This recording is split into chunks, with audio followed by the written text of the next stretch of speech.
Hello my lovely viewers, welcome back to my channel. आज के आमी बानाबो दई रुई, दई कातला ना। तो दई रुई बानानोर जन्य एखाने आमी रुई माछ निये नियेछि 2 किलो। माछ केटे धुए लबण हलुद माखिए रेखेछि ठीक एइभाবে। दई माछ करते गेले माछ किन्तु बेशी भाजा जाय ना। तो आमी 2 किलो माछ भाजबो, आमार समय लागबे, সেই কারণে আমি কতটা দেখাতে পারবো জানি না। আমি কেটেছি সেটা তোমাদের সাথে শেয়ার করছি। তো চলো, কড়াতে তেল তো দেখতেই পাচ্ছ আছে, আর একটু তেল দেব আমি, তারপরে আমি মাছ ভাজাটা শুরু করব। দেখতে পাচ্ছ তেল গরম হয়ে গেছে, আমি মাছগুলো দিয়ে দিচ্ছি। সব তো একসাথে দিতে পারবো না, তো ঠিক আছে যেটুকু দেওয়া যায়। আশা করি তোমরা খুব ভালো আছো, আমিও ভালো আছি। রেগুলার ভিডিও দিতে পারছি না, একটু অসুবিধা আছে। এই মাছগুলোকে আমি এখন অল্প ভেজে নেব, বেশি ভাজা যাবে না।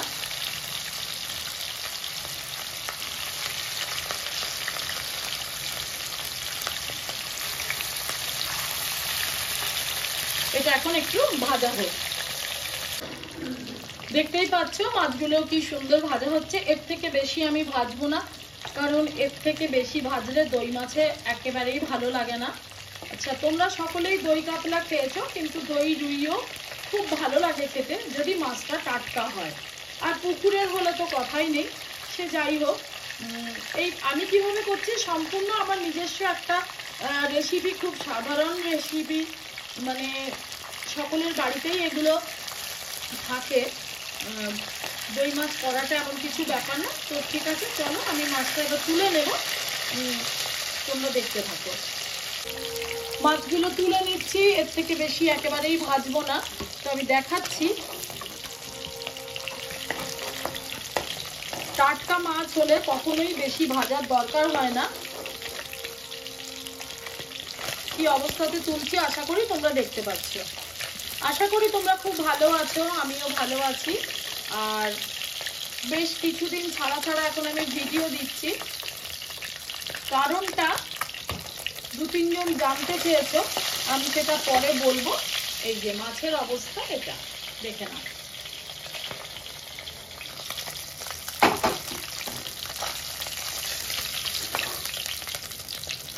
আমার চ্যানেলটা তোমাদের যদি ভালো লেগে থাকে প্লিজ সাবস্ক্রাইব করে দিও, আর পাশে থাকা বেল আইকনটা ক্লিক করে দেবে। আমার সমস্ত নতুন নতুন ভিডিওর নোটিফিকেশন তোমাদের কাছে পৌঁছে যাবে। তোমরা লাইক কমেন্ট শেয়ার করবে। মাছ ভাজাটা দেখিয়ে দিই।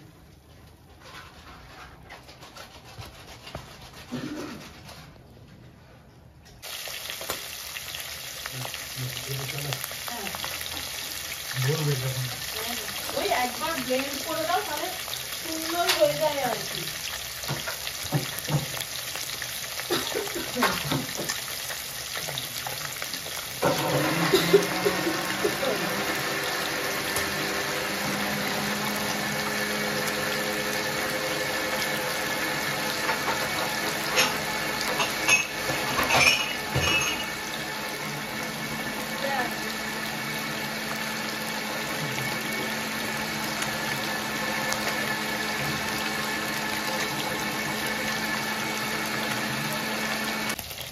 দেখতেই পাচ্ছ মাছগুলো ভাজা হয়ে গেছে।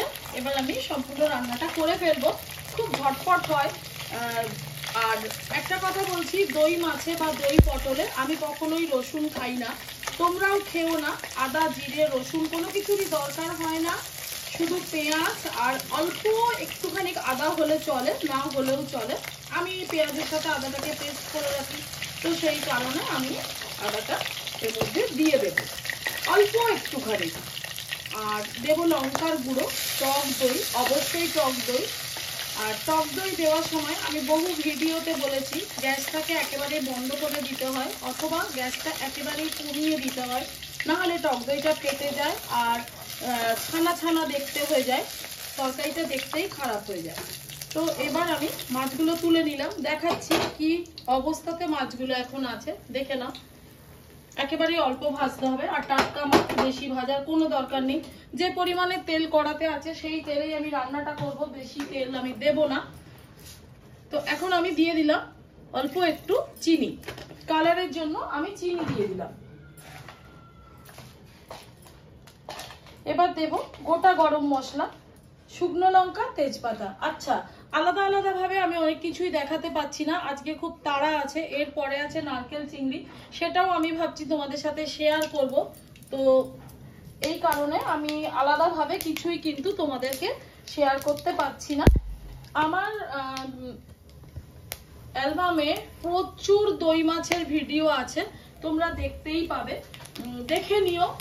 অনেক আছে, অনেক বিভিন্ন ভাবে দই মাছ আমি করেছি। একটু শুকনো লঙ্কা দিয়ে দিলাম আর দিয়ে দিচ্ছি তেজপাতা। খুব ঘরোয়া রান্না করব, এটা খুব রিচ করেও বানানো যায়, আমি কিন্তু সেটা বানাচ্ছি না। এখন এটা একটু ভালো করে ভেজে নিই। ভাজা হয়ে গেছে পেঁয়াজ আদা রসুন বাটাটা, আমি এর মধ্যে সরি বারবার রসুন বাটা বলছি, রসুন বাটা দেব না, পেঁয়াজ বাটাই দেব।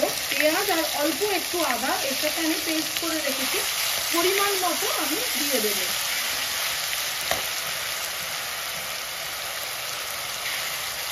তোমরা কেমন মশলা খাও সেটা তোমাদের অভ্যেসের উপর নির্ভর করছে।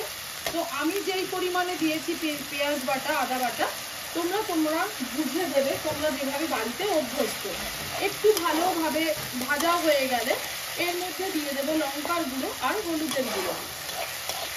তো এটাকে আমি এখন ভালোভাবে কষিয়ে নিচ্ছি, আর একটু মনে হয় লাগবে, তো আমি দিয়ে দিই।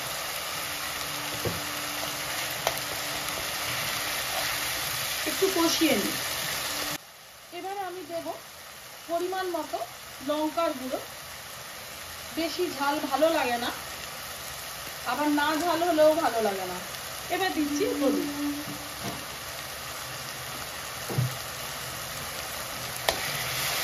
আজকের ভিডিওটা সুন্দর করে করতে পারছি না, একটু তাড়াহুড়োর মধ্যে আছি, তো ঠিক আছে, তোমরা মানিয়ে নিও।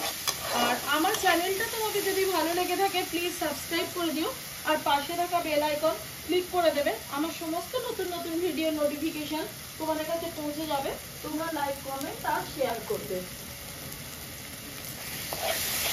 যখন তেলটা ভেসে উঠবে তখন আমি দিয়ে দেবো এর মধ্যে টক দই। মশলা প্রায় কষানো হয়ে গেছে, আমি পরিমাণ মতো লবণ এটার মধ্যে অ্যাড করছি, পরে যখন লাগবে তখন আমি দিয়ে দেব। গ্যাসটা কমিয়ে দেব, আর একটু মশলাটা কষানো হলেই আমি দিয়ে দেবো টক দই, তার উপরে মাছ।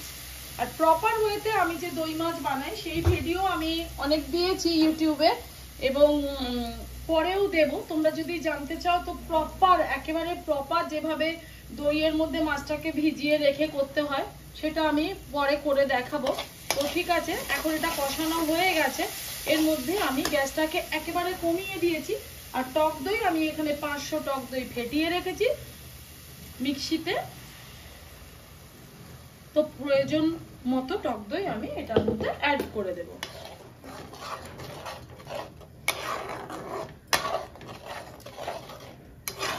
আশা করি তোমরা খুব ভালো আছো, আমিও ভালো আছি। আসলে এই পায়ের ব্যথার জন্য আমার অনেকক্ষণ দাঁড়িয়ে রান্না করা বারণ, তাই তোমরা ভিডিও এখন পাচ্ছ না। আমার কিছু করার নেই, আমাকেও একটু বুঝে রান্না করতে হয়। টেস্ট করে দেখলাম মিষ্টি আর একটু ঝাল লাগবে, তো সেই কারণে আমি একটু চিনি অ্যাড করছি। আজকে বাড়িতে লোকজন খাবে, তাই আমি এটার মধ্যে সুইটেক্স দিলাম না। তোমরা তো জানো যে আমি সুইটেক্স দিই। আর একটু টক দই লাগবে, আর একটু লঙ্কার গুঁড়ো লাগবে। আর আজকের এই রান্নাতে কোনোভাবেই কিন্তু কাঁচা লঙ্কা আমি ব্যবহার করি না, সম্পূর্ণটাই হয় শুকনো লঙ্কা বাটা বা শুকনো লঙ্কা গুঁড়ো দিয়েই রান্নাটা করি। অ্যাড করে নিচ্ছি শুকনো লঙ্কা।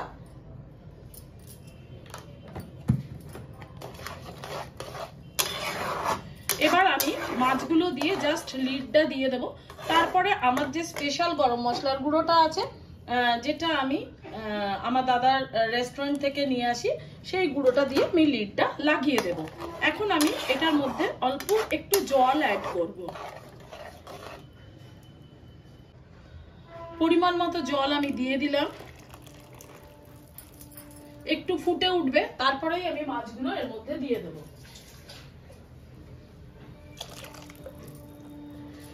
প্রপার দই মাছ রান্না করতে গেলে দইয়ের মধ্যে মাছটাকে, ভাজা মাছটাকে বা কাঁচা মাছকে ভিজিয়ে রেখে দিতে হয়। আর আমি এখানে প্রপার রান্না করছি না, বলতে পারো এটা কালিয়া, মাছের কালিয়া হচ্ছে দই দিয়ে। আর তোমরা যদি, বারবার বলছি, তোমরা যদি দেখতে চাও যে প্রপার দই মাছ কিভাবে রান্না করতে হয়, আমি সেটা দেখাবো এবং আমার চ্যানেলে আছে। এখন এটা ফুটে উঠবে, ফুটে উঠলে আমি ভেজে রাখা মাছগুলো দিয়ে, এই কড়া থেকে আর কোথাও আমি ঢালবো না, এর মধ্যেই থাকবে। কারণ খাওয়ার আগে তোমরা তো জানোই, যারা আমার পুরনো ভিউয়ার্স, আমি রান্নাটাকে গরম করে খাই, তো সেই কারণে আমি কড়ার মধ্যে রেখে দেবো, রান্নাটা অনেক ভালো থাকবে। এখন এটা ফুটে উঠলেই আমি মাছগুলো দিয়ে দেবো। মাছগুলো দিয়ে দিলেই আমার রান্না কমপ্লিট। তো আবারও বলছি, আমার চ্যানেলটা তোমাদের যদি ভালো লেগে থাকে প্লিজ সাবস্ক্রাইব করে দিও, আর পাশে থাকা বেল আইকনটা ক্লিক করে দিবে। আমার সমস্ত নতুন নতুন ভিডিও নোটিফিকেশন তোমাদের কাছে পৌঁছে যাবে। তোমরা লাইক, কমেন্ট, শেয়ার করবে। তোমাদেরকে আর আমার বলার কিছু নেই। আর এরপর আমি আজকেই বানাবো নারকেল চিংড়ি। আর নারকেল চিংড়িটা আমি তোমাদের সাথে শেয়ার করব ভাবছি, যদি আমার সুযোগ থাকে। ততক্ষণ পর্যন্ত ভালো থাকো, আমার মাছটা হওয়া অবধি, রেডি হওয়া অবধি। আর খেতে বসার ভিডিও যদি করতে পারি আমি তোমাদের সাথে শেয়ার করব। ঝোল তো ফুটে গেছে, আমি এক এক করে মাছগুলো দিয়ে দিচ্ছি।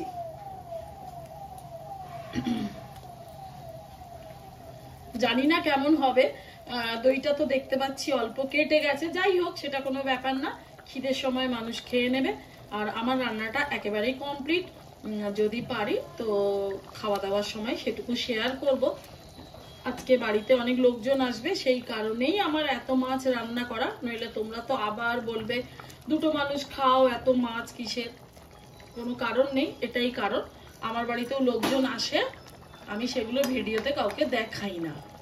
তো আজকেও অনেক লোকজন আসবে, ঠিক আছে, যতটা পারবো তোমাদের সাথে শেয়ার করব। আমার দই মাছ একেবারেই কমপ্লিট। আশা করি দেখতে পাচ্ছ দইটা কেটে কেটে গেছে, আমি একটু বড় করে দেখাচ্ছি, তো মনে হয় ঠিক হয়ে যাবে। যাই হোক, যা হবে হবে, কিছু করার নেই। খুব ভালো থেকো। আর কি দেখাবো, এটাই দেখাবো। আর যদি পারি সুন্দর করে পরিবেশন করব। Tata, bye bye. নতুন একটা ভিডিওর জন্য অপেক্ষা করো। অনেকদিন পর পর ভিডিও আসছে, অনেকক্ষণ দাঁড়িয়ে আমি রান্না করতে পারছি না, আমার বারণ আছে। তো ঠিক আছে, ততক্ষণ পর্যন্ত তোমরা সবাই ভালো থেকো, আমার সাথে থেকো। দই মাছ একেবারেই কমপ্লিট। আমি এবার লিডটা দিয়ে দেব। আর এখন আমি দিয়ে দিচ্ছি বাড়িতে বানানো, এটা আমার দাদার একটা স্পেশাল, রেস্টুরেন্টের স্পেশাল গরম মশলা। তোমরা বহুবার দেখেছো, আমি ওর কাছ থেকে নিয়ে এসে ব্যবহার করি। আমি দিয়ে দিলাম। লিডটা না দিলে কিন্তু ফ্লেভারটা চলে যাবে। এবার আমি গ্যাসটা বন্ধ করছি। আর যদি পারি বললাম তো দেখাবো। খুব ভালো থেকো।